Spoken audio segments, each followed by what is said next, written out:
welcome to Toronto Echo 2014. We are here live from the Grand Hotel. Toronto Echo is really a television series focused on news in the entertainment business and financing. The series is broadcast by Rapid TV News. We are happy to have with us today on a panel that's dealing with intellectual property. What you need as a filmmaker to know about protecting what you're doing, how to protect it, and some of the ins and the outs relating to the intellectual property aspects of your film project. We have here today Scott Miller, who's a partner in MDM, and we thank you for coming. We've got to my right Jeff Schiller, who is a partner with me in the law firm of Deutsch, Levy, and Engel. Thank you, gentlemen, for coming. Thanks, Corky. We want to start out, and I could really throw it out to really both of you. Here's an example. Screenwriter writes a screenplay. Screenwriter says to you, I've protected it already because I've registered it with the WGA. Who wants to start answering that? Does that protect? Sure. So from a copyright perspective, you obtain registration and that gives you the right of protection, and the protection is a substantial taking. Has someone substantially taken your work? If the rewrite is so drifted from the original document, then is there a substantial taking if someone else takes the rewrite but not the original document? And that's a measuring spectrum that I would consult with a lawyer to determine how variant the original work is to the second work. Yeah, so Scott, the person who comes to you and says that he's registered with the WGA, her Writers Guild, that doesn't give them the protection that a copyright does. No. So copyright, in depending on the jurisdiction, I'll speak to Canada, Jeff could speak to the US. In Canada, the moment you put pen to paper, you own the copyright. In Canada, registration gives you additional rights above and beyond just having the copyright. So without a registration, you could sue someone in Canada and your ability to obtain damages would be nil. You can get an injunction to prevent the ongoing use, but registration enables you, and it's relatively inexpensive, but registration enables you to A, sue for monetary damages, and B, there's a presumption of ownership and authorship, which doesn't come with unregistered copyright. Jeff? In the U.S., it's pretty much the same, except for one thing. In the U.S., you have to have registered in order to bring any kind of lawsuit. You can't get an injunction, as well as you can't get damages or statutory damages or anything of those sorts. So it's really important. You get a right in a copyright when you put it down, but you don't have an enforceable right. You can't enforce the right until you copyright your work. And the registration is cheap, it's simple, and it's something you ought to do as a matter of course. All right, so with the same example, screenwriter has taken your sage advice and has, in the United States, it's 35 bucks, and you file with Canada. The registration fee is $65. Okay. It's very so inexpensive. it's really not okay. So they have done that. They followed your advice. They have put a copyright on it. In the development phase, which is the phase that happens before pre-production, the development phase, what else should they be concerned with, Jeff? What, from an intellectual property standpoint? Well, if you consider the possibility that at some point you're going to be merchandising or selling things about the film, then you want to trademark certain things as well as copyright them. Trademarking is, as opposed to the idea itself, the expression of the idea, which is copyright. Trademark is something that you do to protect the public, yourself, in terms of the public's right to understand where the work is coming from. So you can trademark words, you can trademark designs, you can trademark logos, you can trademark shapes, you can trademark things that allow you to identify you as the source of origin. If you want to trademark, for example, the phrase, "May the force be with you," and then sell coffee cups, sell t-shirts, sell whatever you want. That doesn't get you from copyright, because copyright is an entire work, and that's not a substantial similarity. But if you're going to sell something, services, goods, something related to your film, you need to trademark as well. Are there similarities in Canada? So just to add to what Jeff had said, let's go back and talk about what substantial taking means from a copyright perspective. If you register an entire work and someone takes out a very small portion of it, they may not be taking a substantial taking. So if you have a work which becomes very popular, you may wish, because it's so inexpensive on the copyright side, to register a small component of the text, say, of an entire script, as an example. The other side of it is when you're actually having the work prepared, who is actually the owner of the copyright is a question which should be examined. So for example, if the writer is an independent contractor, that writer owns their work unless there's a contract that says otherwise. If the person's an employee of a production company or whatever, some kind of company that's preparing the film, the company will own the first work. So it's imperative to understand that if you're hiring someone or you're the writer itself, you need to ensure that you're protecting the rights which you want from a copyright perspective, meaning put things in writing as to ownership of your work. Jeff, when we go forward and there is a company that's formed, and the company, and they call you and they say, we've had someone design a logo that we own, and this is a logo for the production company as they move forward.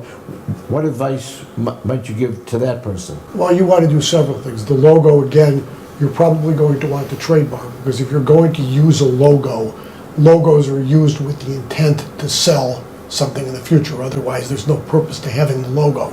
If you want to sell, you need to trademark. You need to copyright the material itself, the original material, but you need to trademark the logo. You need to make sure, as Scott pointed out, that you do in fact own the logo, and there isn't an independent contractor who's created it and owns it. So you need to set forth the contract if it's an independent contractor. If he's your employee, not a problem, you own the logo. If it's an independent contractor, you need to make sure that there's a contract that gives you the logo rights so that you have them in case the film hits very big and someone claims that they have the right to the logo instead of you. And so there's no common law copyright similarity to trademarks, right? If I could jump on that. It depends on the jurisdiction you're in. A point I would make about the trademark side of this is that it's important to understand, before you even create the title of your film, it might be advisable to reach out to a trademark lawyer to ensure that it's not been done by someone else, so you don't have issues of common law passing off. So trademarks can or cannot be registered. If they're not registered, you have what's called common law rights, which the moment a trademark starts to be used, you start accumulating these rights. Now, if someone else used before you and you come out with this film and it turns out that there's this pre-existing title out there, you might run into some significant problems. So straight from the gate, it might be advisable to either do a search yourself online, a quick search, where you can reach out to the USPTO or the CIPO in Canada and just do a Google search, or just try to find it yourself, or if you're prepared to spend some dollars, reach out to a trademark lawyer who can do a quick search for you. Yeah, the difference is that you could do all that you say to protect your title, but when you put the title to the movie, the MPAA that puts the ratings on your movie will send out the title to every production company in the universe. Right. And any similarities, or any even similarity to a word in your title, there will be an objection filed. And your lawyer has to go to the examiner and try and differentiate your title from every other, like Pleasantville, title of the movie, Smallville, Uville, Ittsville. Anything similarity with Ville in it, there'll be the objections. And that's exactly what happens in a trademark context when you go to the USPTO or the CIPO. If there's similarities, you're going to wind up with potential objections. You're going to wind up with office actions from the examiner, who's going to want to know whether there are similarities. So you absolutely need to do a search in advance to be prepared for that type of situation. Yeah, it is the mind problem that I have with all this. You could be as artfully and legally protected, and you could have someone at the MPAA that just says to you, we're not going to rate your movie. Right. And then all the work that you've done and all the expense that you've done, they got to spend again, because this organization, the MPAA in the United States, decides that they're not going to rate your movie because you have not satisfied the examiner there of the differences in your title. So, in the development phase, as I understand it from the two of you, we're concerned with copyright, and we're concerned with certain trademark issues. Much more copyright. Trademark only comes into play if your movie is going to create commercial issues beyond the sale of the movie. All right. So, but we didn't finish answering one of your questions, which was the distinction between common law and registered rights with respect to copyright versus trademark. Right. And in Canada, again, the moment pen is put to paper, both in the U.S. and Canada, you have an entitlement. The registration, all right, common law is before registration, and registration is a different right. In fact, in copyright, there is no common law right per se, all right? Copyright is a creature of statute, both in Canada and in the US, all right? And the creature of statute, the right that is given from the statute before registration in Canada is somewhat different than the US. In Canada, you can still sue someone for an injunction if the person knew or ought to have known of your copyright. As I understand Jeff's earlier comments, in the US, you must have a registration in order to seek an injunction and or damages. Registration is an element of the copyright claim. Right. Now you can register after you do your work. You can register before the infringement. There is something called timely registration, which is if you register within 3 months of the actual production or publication, or if you register prior to an infringement, you have what's called timely publication. That gives you certain presumptions. It gives you certain statutory damages. Right. The other thing I want to add on with Scott is there's one other difference too that feeds into this, which is copyright has something called the Berne Convention. And where the Berne Convention is concerned, if you've written a screenplay in Canada, that is presumed to have been developed everywhere, at least everywhere that is a Berne Convention signee, which are the large. So what is the Berne Convention? The Berne Convention basically says that if you are the signees who are the large industrial nations, there is a right, it is recognized that what you've created in Canada, in the US, it's as if it's been created in any of these countries. You still have to register it, but it's as if you've created it. By contrast, in a trademark sense, if I trademark "May the Force be with you" in the United States and sell coffee mugs, but I never sell anything overseas, I don't sell on the internet, I don't make any other sales, I don't have a right in France, in China, unless it has become so associated with my product that it would deceive the consuming public over there. So there's no similarity of a Berne Convention as it relates to trademarks? That's not completely true. There are conventions where if you file in one jurisdiction, for example, if you file a trademark in Canada and you get priority, so Right. you have up to 6 months to file in the US, and the filing date in the US will be deemed to be the same date as the date in Canada for up to that first 6 months. So you can prevent someone's intervening rights in the other jurisdiction. Right, but Okay, but just Canada. Sorry? I mean, there aren't other countries that have signed on, to the Berne. Well, Berne is a different type of convention. There are trademark conventions Right. where the Madrid. priorities are given. Madrid So, as well. okay. So, and to answer the question earlier, we were finishing with respect to trademark and common law and what that means versus registration. A common law trademark, again, the second you start using a logo, the second you start using a fanciful phrase that you want to trademark, you have rights the moment you start using, and that's called common law rights. But when you go to sue somebody, and I believe this is the same in the US, you have to sue for what's called passing off at common law. And in order to sue at passing off, you have to show reputation, which in some cases could be difficult because the reputation has to be in the geographical area in which you're suing.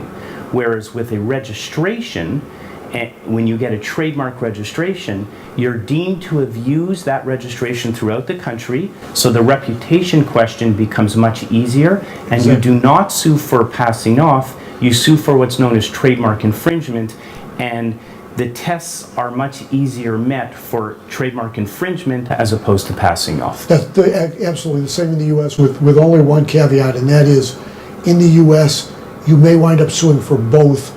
And the reason is because in certain jurisdictions, Illinois, where Corky and I come from, is one, there are consumer fraud acts which allow you to get certain types of relief in terms of attorney's fees, punitive damages, in ways that are not as easily available. There's a greater burden of proof under the trademark laws. So you probably sue for both, but the initial trademark claim is a much easier claim if you do exactly what Scott said. All right, so now we have a movie. Good. The movie's made. Good. That's good. It's funded. What are our concerns as it relates to intellectual property and protection of the finished movie? All right, so you have, in today's world, with downloading and streaming, you have a whole host of new issues vis-a-vis privacy and whether or not you can go after an individual or do you go after the corporation that's the provider of this information. From a copyright perspective, downloading is a much easier question to answer because when something's downloaded, a copy is made on the computer, the smartphone, whatever the case might be. When a copy is made, it's frankly a no-brainer. So when there's downloading, you can sue the individual for copyright infringement.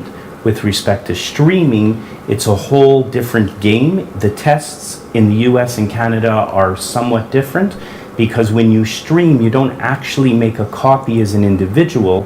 What you're doing is you're watching an instantaneous. So the service provider could be sued for streaming, but in Canada to date, the individual who streams, it's much more difficult to chase them because the communication is a performance and not a reproduction when the individual consumer is watching. So hopefully the law will evolve a little in Canada to make it easier to go after the individual, but currently there's much more strain to seek relief against an individual streamer. How is it different? It's not that different. The US just had a Supreme Court decision a couple of months ago in a case called Aereo. And I don't want to get into all the details because we don't have the time to do that. But in 30 seconds or less, Aereo tried to claim that it was selling its stream by means of tiny miniature antennas that were dedicated to individual users. And it claimed that not only wasn't it doing a public performance because the individuals were the ones getting it, but that it wasn't performing at all because it was the individuals who were activating the stream. And the Supreme Court in a 6-3 decision ruled that that was not the case, that that was a performance, it was a public use, and as a result, it is much easier for, in the US, to go after the streamer and the person who is watching the stream. It's going to be an interesting progression as we move forward because that decision was hotly disputed, and there's already been a New York Second Circuit decision distinguishing the area decisions. So the technology moves faster than the law does, and you're in a situation where even people who are practitioners in the industry are constantly catching up with the law as it's developing. All right, then, again, we have a finished movie. Should the filmmaker be concerned about copyrighting the production itself too? The actual movie? Again, because of the inexpense, it's in the US, I think you said it was $35. Yeah. In Canada, the actual registration fee is $65. Because of the inexpense and the overwhelming benefit if you have to encounter an infringer, the answer's got to be an unequivocal yes.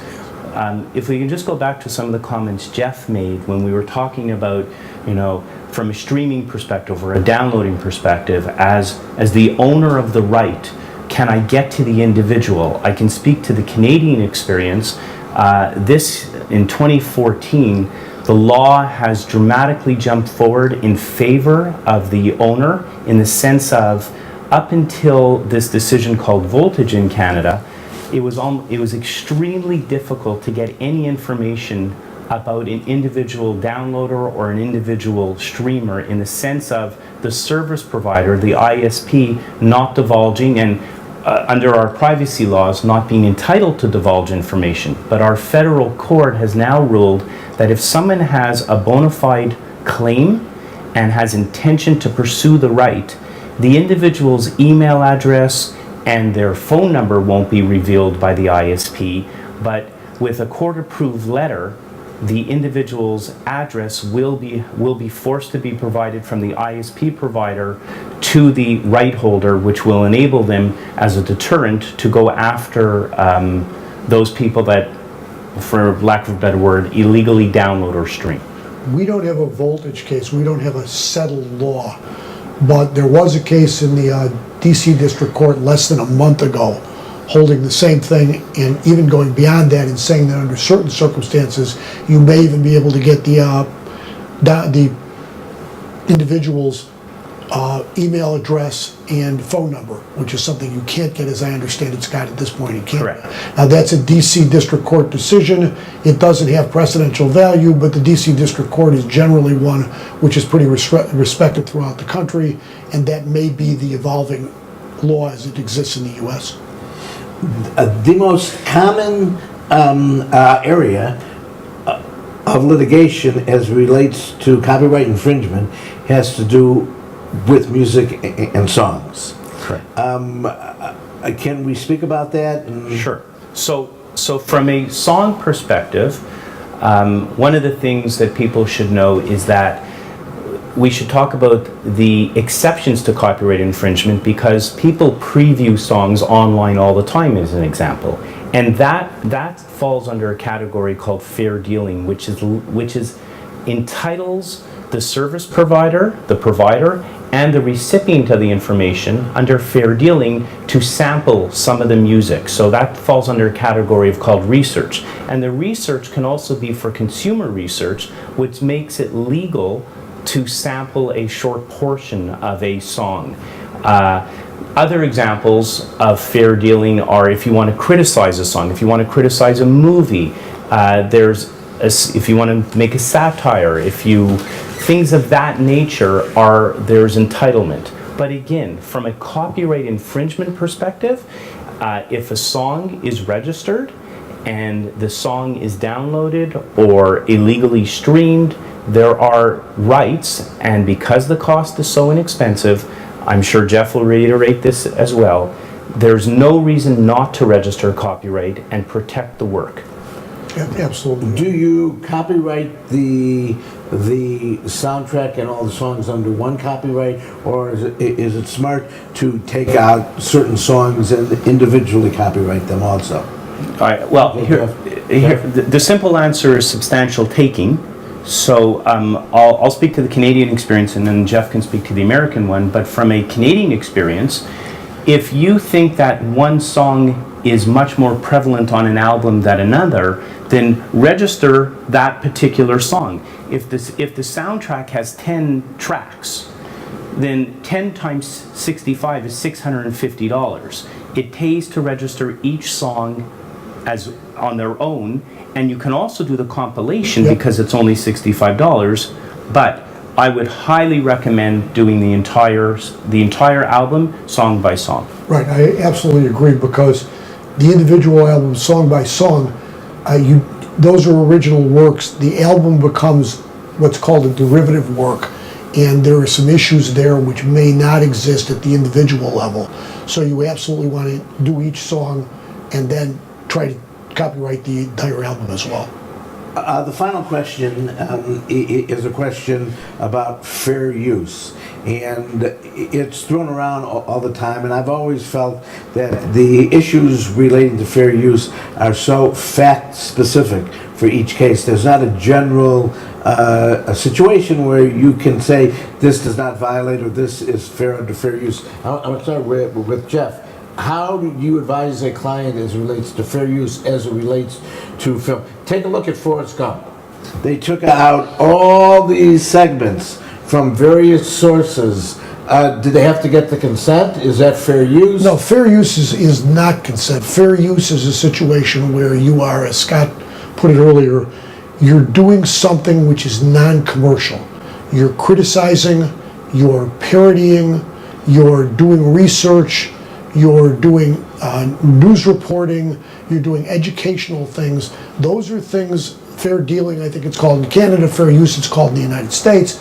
Those are things that you can do which do not infringe on someone's copyright, because you're not using them for commercial purposes, you're using them for other purposes. But take Forrest Gump as an example. He took from all these different sources and pulled from maybe 15 or 20 different places. How did they do that? Well, what you're supposed to do when you're doing something like that is you're supposed to get licenses from various sources, because fair use is, as you put it, very fact intensive, and it's not the easiest thing in the world to assert and win. I've got one right now, which is a case in progress, where we're asserting fair use, and it's a heavy burden. And again, we've touched on this earlier. If you know or believe that someone's going to extract a small portion of your work because the work includes a phrase which is most popular or something of that nature, then copyright that phrase. The golden rule, and again, it's very fact specific, and we'd have to talk about this off screen, but if 5 words or more, and it's typically copyrightable. 5 words or less, it likely forms into a trademark. But in the circumstances where you have a phrase, Jeff kept on referring to Star Wars references earlier. If you have a phrase that is most popular, then trademark that phrase, and then from a trademark perspective, certainly the right provider would have the right to either grant a license or not grant a license, collect a royalty, not collect a royalty at their command. Meaning, if someone violated the right, they could be sued for infringement. No, that's exactly right. Okay, so let's end by, Scott, if you can tell everyone if they want to contact you, Sure. How they would contact you. Again, it's Scott Miller from MBM Intellectual Property Law. I can be reached by email or telephone. My email address is smiller, MILLER, @mbm.com. My telephone number is 613-801-1099. Jeff? And my name is Jeff Schiller. My email, which is confusingly similar to Scott's, is Schiller at D as in David, L as in Larry, E as in Edward, C as in Chicago.com. And my work number is 312-853-8417. Cell number is 847-323-8311. Okay, gentlemen. You have a question? Yes. Mike Fellow, who should contact a lawyer for illegal downloading, the distributor or the producer? Of what? Who should contact a lawyer for illegal downloading, the distributor or the producer of the movie? For illegal downloading? It could be either, Either one. frankly, in the sense of who has the rights to the film. So if the producer has the rights or has licensed the rights to the distributor, if the distributor has the rights, there typically would be a contract where someone is taking on the obligation to enforce the rights associated with the intellectual property. So in the case where it's the producer would likely reach out to the lawyer. In the case where the contract called for the distributor taking on those obligations, it would be the distributor. Okay, are there any other questions? Okay, Scott, thank you very much. Thank you. Jeff, thank you very much. Corky, a pleasure. And we look forward to hearing as new developments happen from time to time. Thank you. Excellent. Thank you. Okay. Okay. Thanks, man.